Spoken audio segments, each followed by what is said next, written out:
Hey everybody, it's Thorn.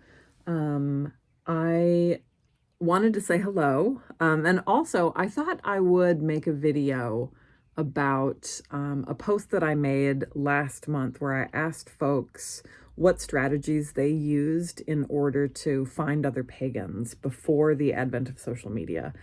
Given everything that's been happening, I think, in our political climate and people making different choices about how they spend their lives online and whether or not it's healthy to spend your life online, et cetera, I thought it would be worth revisiting for those of us who were around in pagan, witchcraft, magical, occult communities before we were so reliant on the internet, and also people who just exist in different spaces and maybe have never been dependent on the internet, I thought it'd be useful to revisit some of those techniques and see how useful some of them were today. So I'm going to share some of what I did, and I'm also going to share a little bit of what you all shared with me in the comments of that post from last month. I want to start by sharing that one of the things that I think a lot of, not just newcomers, I think a lot of just practitioners in general don't realize this. Something that took me a long time to sort of come to grips with, but I think is really an important perspective for going out into the world and trying to build connections, is just the knowledge that there's no such thing as a central kind of definitive community. There's no singular network of people, group of people, centralized place, etc., where you just walk through the door and then are part of the community. The community and who exists within the bounds of that community is a really undefined space, and nobody has a monopoly on it. So even if you are in community, you're not necessarily going to escape that feeling of missing out because you aren't in the right space, or finding something better, right? Finding something more authentic, something that's more reflective of your own individual practices. I think that the experience of seeking, we use the word seeking, but we do so. I think that that's a really useful term, whether we're seeking a particular kind of tradition or a coven or community, whatever, like seeking a particular kind of authentic spirituality or religious experience or historical practice or whatever. I really like that term because it implies motion and it implies constant motion. And I don't think that we ever stop being seekers if we're really doing the work. I feel like a jackass whenever I use the phrase the work, right? But you know what I mean. If as long as we are doing whatever the work it is, I think we're always moving. And that's equally true when we are trying to connect with community. So, for example, talking about myself, I exist in a number of magical communities. On the one hand, I am part of a particular tradition, right? There's a network of practitioners who are part of this particular tradition, and I have the opportunity to potentially connect with them by virtue of being a part of this network. But even if you zoom in on that particular tradition, you will note that there are different aspects of that community, right? There are regional differences. There are differences. There's literally an ocean, right, between us. If you're looking at Gardnerians in the United States versus Gardnerians in the UK, right? Like those are different communities. If you're talking about one particular line of Gardnerians versus another one, you're talking about different communities of people. If you're talking about people who are associated with one particular coven versus another, etc. Communities always have pockets and divisions, and there's no such thing as being in with everybody, right? So on the one hand, I have those communities by virtue of being a Gardnerian, but I also have my community as a coven leader, as somebody who's in a coven who has been in other covens.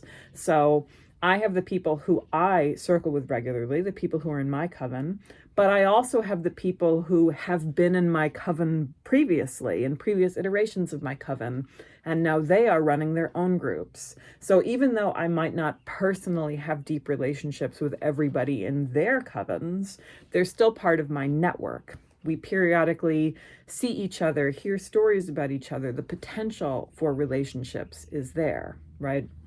There's that community.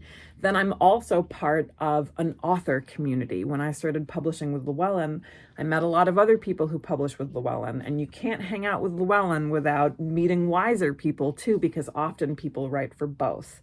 So I have this other network of people who, again, I might not have deep, intimate relationships with, but we see each other at events. We follow each other on social media. We are sometimes asked to speak together at conferences or on podcasts or whatever. This is another sort of community. And again, we have access to each other and a network with each other. Doesn't mean that everybody's best friends, right? But it means that the potential for relationships is there. I also have a local, broader pagan and occult community. There are a number of groups in the city where I live. There is a networking group that a bunch of volunteers have put together. They host meetups at local breweries and restaurants and the public park, etc. And I variously participate or don't participate in those events. I have friends in those communities, etc. And again, even if those relationships aren't necessarily profound or intimate, the potential for community is always there. And all of those communities, I think I just described 4 of them, all of those communities at various points overlap or conflict. Sometimes I spend more time in one community versus another. So when, for example, I was working on Witches Among Us and I was getting ready for the book release, I was spending a lot more time with my author community, right? My publishing community, as opposed to, for example, my local meat space community, just by virtue of time. I always try to spend more time and more focus in my coven community, and sometimes that comes at the expense of being in community with my wider Gardnerian network, right? When I am going to a lot of conferences, whether because Thorn Mooney is presenting or because I'm just a ticket holder and I'm there to hang out with my friends, if I'm going to a lot of conventions, I'm in community with people who are not necessarily local. Some of them are authors, some of them aren't, etc. My focus shifts depending on what's going on in my life. I think all of that is really normal. And I think one of the difficulties around this idea of pagan community, witchcraft community, occult community, whatever, is that we tend to speak of it as a singular thing, when in reality, just like anything else we might be a part of, it's actually a bunch of sometimes really distinct groups that overlap or conflict in various moments. And as long as we are searching for one definitive community to be a part of, I think we're always going to be dissatisfied. Also, the individual character of any of those communities shifts over time, right? If a long-standing presence in the community dies, right, the character of the community shifts.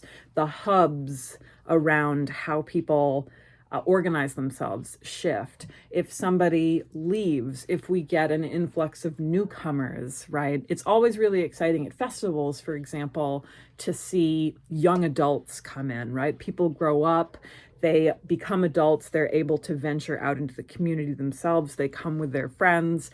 And when those folks stay, the character of the community shifts, right? That's where we get generational differences.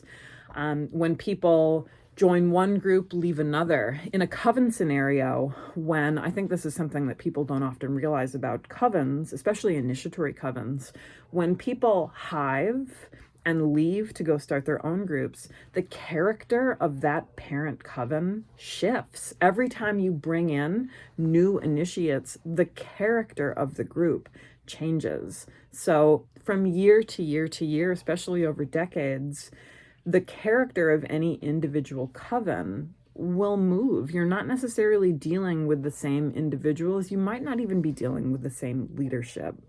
Community is always a moving target. I wanted to start with that because I think that one of the reasons we talk so much about community and we idealize it in particular ways, especially on social media, is because of that that fear of missing out, right? That idea that community is always somewhere out there and you are missing it and you need to find a way to get to it. It's much more common, I think, to have the experience of building community around oneself and negotiating a position for oneself in pre-existent community and negotiating those changes over time and realizing that it's always a process. It's not a completed thing out there that you just have to find and then walk into. And this is equally true online as it is in meat space. For example, when I was writing for Pagan, that was a definitive community with particular boundaries. There were people who I encountered regularly, voices I was interacting with, and consumers of Pathos blogs too. It wasn't just the writers, people who were regular readers of Pathos blogs. You got to know commenters, you got to see who was a fan of one blog versus another, where conflicts would occur, could be readily predicted, right? This was a particular sort of community that was distinct from, for example, Reddit pagan communities. The community on the subreddit for witchcraft is different than the community for the subreddit for Wicca. And there's some overlap. You'll see some of the same people, but a lot of the conversations are different. The tone is different. And there are subreddits for other things too, right? The subreddit for occultism or the subreddit for traditional Wicca, etc., right? And we can think of those communities as like the Reddit community, but the reality is that individuals will exist on one board and not necessarily another. The witchcraft community on TikTok is distinct from the witchcraft community on Instagram, is distinct from the community on Blue Sky. And you'll have some people, like authors, various kinds of teachers, people pushing various kinds of metaphysical products, who might exist on all of them, right? Maybe you follow Thorn Mooney on all of them or whatever.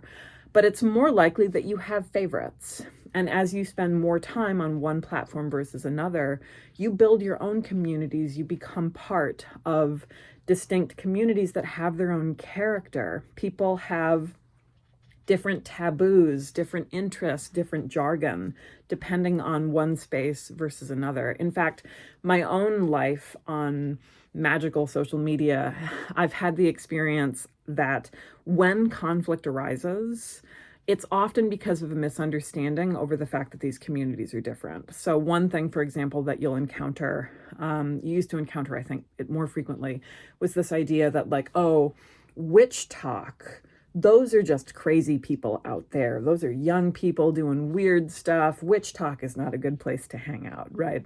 And those ideas and those critiques would circulate on Twitter, right? Or they would circulate on Facebook, where the demographic was really, really different. And a lot of the times the people raising those particular critiques weren't actually on witch talk, right? They were repeating things that they'd heard. They were exaggerating about maybe individual experiences that they had had. They weren't necessarily fairly representing the entirety of witch talk, right? And vice versa, right? The things that we say about each other on different platforms often don't bear out when you're spending time equally in those communities. So just another example of how community lines sometimes exist, and we don't acknowledge those community lines, even though, you know, maybe we should be more conscious of them. So with all of that said, how do we actually find people if we're not dependent on social media? Start with maybe the easiest thing first. And I recognize that not everybody will have this opportunity, but more and more, this is a thing wherever you might live. Go to the metaphysical store, the New Age store, the witch store, whatever it is, right? It's like a category of shopping. When I was a teenager, I grew up in the Northern Virginia area and kind of the suburbs around DC. And there was a feminist bookstore where the owner of the store was also a Reiki practitioner. She knew a lot of people. She didn't identify as a witch specifically, but she carried books about witchcraft. I discovered this shop randomly as a young person, And I got to know the woman working the desk. And even though I was too young at the time to do things like sign up for some of the classes that she offered in the evening, but just being present in the store gave me a sense of connection and helped me to see that there were things out there that would be available to me when I became an adult.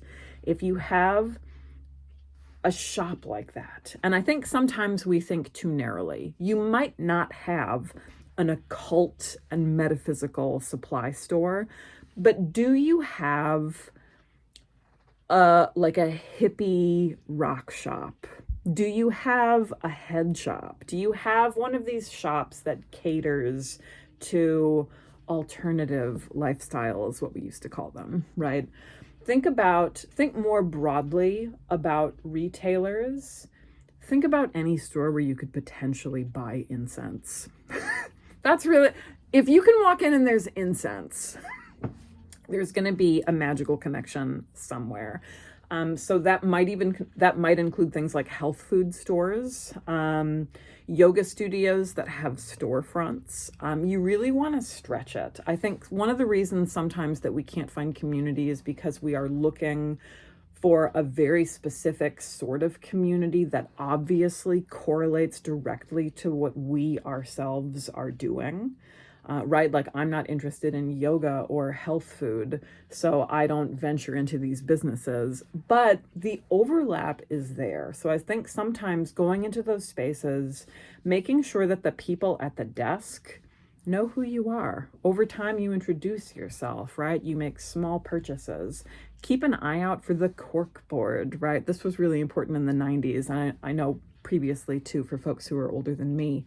A lot of the time there's some kind of a community message board where people will stick up business cards or flyers. Often you'll have to, show it to the shopkeeper and have it approved or whatever, but you can advertise whether you're putting together a book club or a study group, something, if you're looking for a practitioner of something very specific, right? And you can see where other people have made requests about the same thing. Definitely take advantage of that. That's maybe the most obvious and in some ways maybe the most inaccessible. I realize not everybody has access to those kinds of locations, but being as broad about it as possible. Like I said, you might not have a witch store run by a witch, but you probably have an organic grocery store or something like that. Do you have, a vitamin shop? Like, again, if there is incense involved, you can find occultists. On a related note, another potential resource that I have also used when I was younger and other people brought up was the community rec center. If you have a rec center in your area, check and see if it offers meditation, martial arts, yoga, historical fencing, things like that. You'll be amazed if you've never availed yourself of the local community center.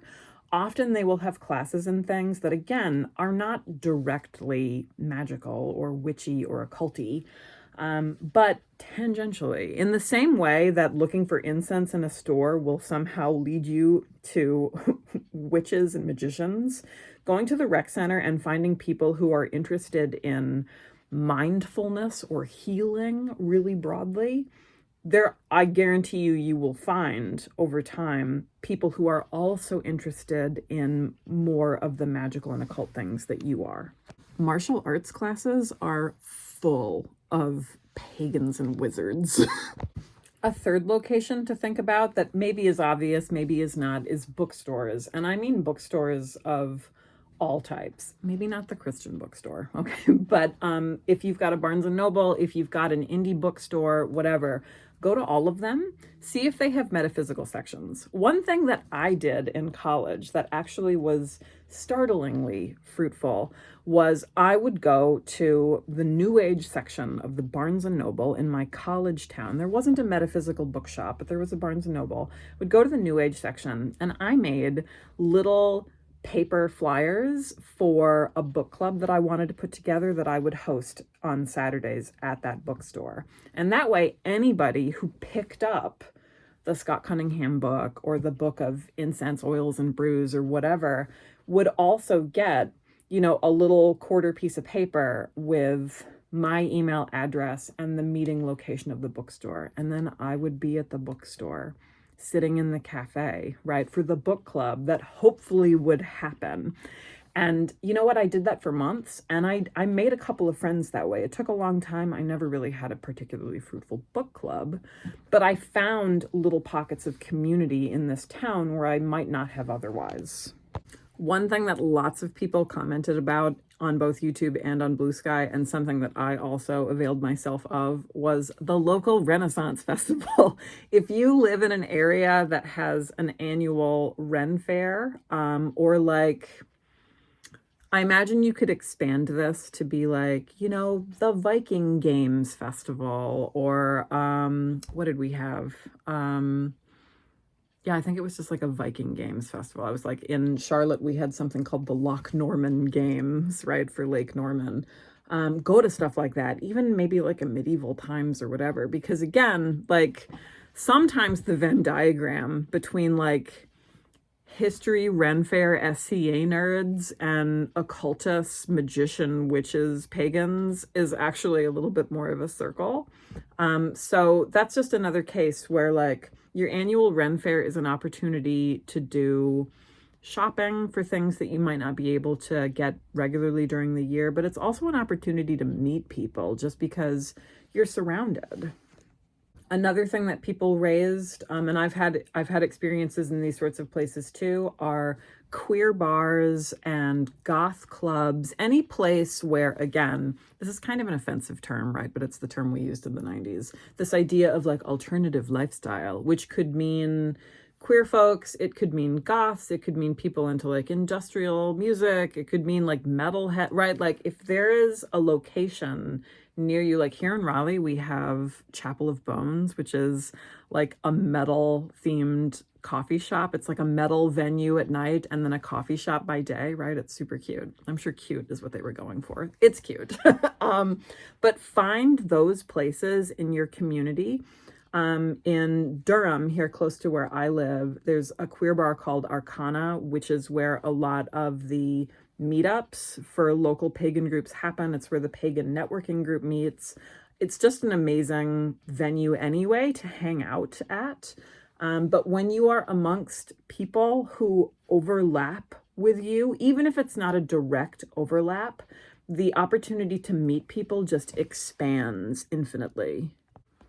Those are all just some ideas that I came up with that other people contributed in the comments to my last short. I really encourage you to leave your own suggestions in the comments below. You know, whatever decision you make about your life on social media, right? Like social media is still a great resource. I'm not saying it's not, but as it becomes kind of a more tempestuous place, right? A more conflicted place, it's worth remembering that as much of a boon as the internet has been over the years, it's not the only resource we have. Even if you think you live in a space where, you know, you don't have a witch store, you don't have a coven posting flyers at the whatever, right, health food store, it's often surprising to people how much goes on in their area just under the surface. And sometimes you have to dig, and a lot of the times that digging is really uncomfortable. A couple of things that I think folks don't talk about that are still important is that you know, finding community is a process that takes a lot of time. Like I was saying at the beginning of the video, it's not a door that you just walk through and then you're there. It's something that you have to explore and build and contribute to over the whole course of your practice and your life, and it shifts over time. So it's healthier, I think, and more productive to think of it as a process. The second thing that is important is because it's a process, it takes time. Maybe you put up a flyer somewhere and nobody responds for months, and then you get one inquiry, and maybe it's not the perfect inquiry, right? But you interact with that person, and over time, maybe you meet a second person, right? In a year, maybe you know 3 people or 4 people. It sometimes takes years. And I think that that's something that people just aren't ready for a lot of the time. The other thing it takes is discomfort and bravery. If you are the sort of person who struggles to say hello to a stranger, and that's normal. I get it. I'm super introverted. But you have to be willing sometimes to do that. If you go to the Ren Fair and you see somebody wearing the piece of pagan jewelry or whatever, you have to be willing to get out of your comfort zone and go say hello and maybe embarrass yourself. That happens. Finding community is a risk, and it's a risk in a lot of ways. And I think the most prominent risk is the one around embarrassment and self-consciousness. You have to be willing to start the thing. You have to be willing to be the first person to say hi. You have to be the person to be willing to maybe be wrong. Maybe, oh, I'm just wearing a pentagram necklace because I like the show Supernatural. That happened all the time, right? In 2010. But putting yourself out there and being willing to look kind of silly is a requirement. And that's unfortunate or not, but it's true. So being willing to put yourself out there, I think, is really key. So I hope this has been useful, helpful, encouraging, whatever. Please leave your own thoughts in the comments, and I will see you next time.